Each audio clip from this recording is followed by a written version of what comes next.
Welcome to banddirector.com. My name is Randy Casteel, and I teach band at Dakota High School in Clinton Township.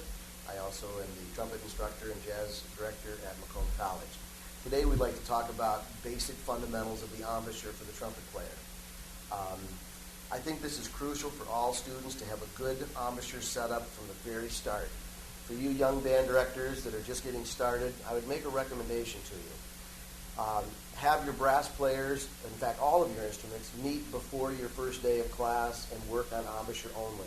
Get a good fundamental sound and the embouchure started, because that first day of band, you're going to have all those instruments trying to play at one time and getting them out of the case and putting them all together, and we don't have time to think about embouchures. But that is really the crucial step, and if they get it started wrong from the beginning, they will probably continue with it wrong.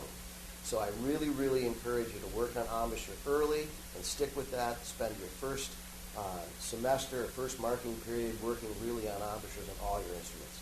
With that said, the trumpet embouchure is fairly simple to start out. As long as the mouthpiece is of a good quality and a good size, it'll fit right over the lips easily. You want the trumpet mouthpiece to be approximately 50-50.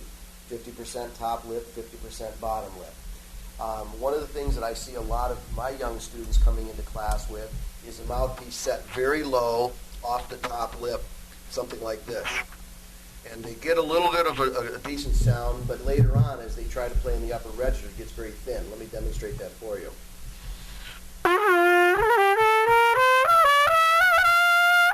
Now that sounds pretty bad, but what the young kids find with that is it'll let them go high easily.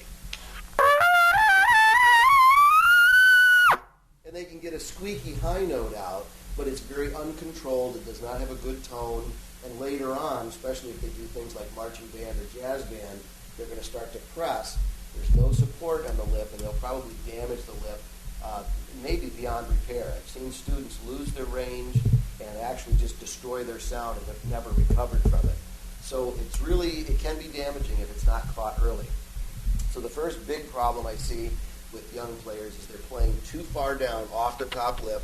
The rim of the mouthpiece is actually setting into the red part of the lip tissue on the top lip.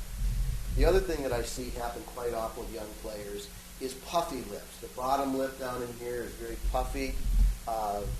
When I talk to my young players, I say, well, you look like a little bullfrog right in here. Let me demonstrate that for you. It's real weak in this area, and this is the kind of sound you're going to get. Have you ever had a kid sound like that before? I have.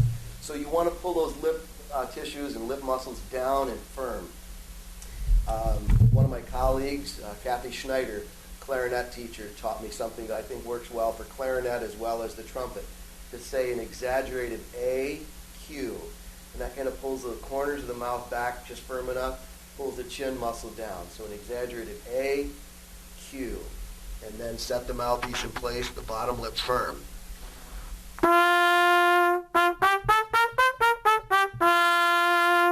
Okay? So the bottom lip is really what we're resting on, so it can't be puffy or loose. A third thing that I find with poor embouchures is where the chin muscle turns under. Some call it a peach stone, that the chin forms a little muscle formation here that kind of looks like the pit of a peach. And it looks something like this. When the chin is all turned under, the corners are pulled down. And this is the kind of sound you'll get.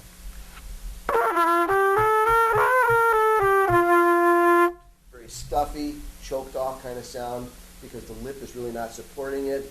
They tend to choke in the throat to try to get the sound to play higher. And so turning the chin under or up and pulling the corners down is also incorrect. So the main idea is to pull the corners back slightly, chin down firm, lips on top of each other. You want the lips buzzing in the center. If a student can't do a buzzing sound on their own without the mouthpiece, it comes out like a motorboat, then they don't have the concept of pushing their lips together, or if they tuck their bottom lip under and get that kind of sound, it's going to be a very stuffy tone quality.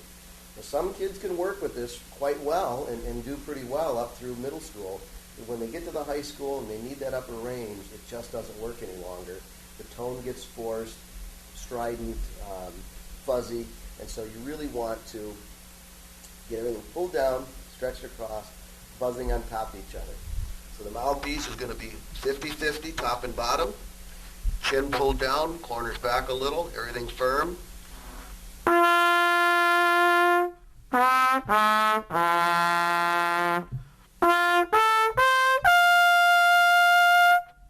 And you should have good range, both low and high, with that embouchure. Thank you very much. Good luck.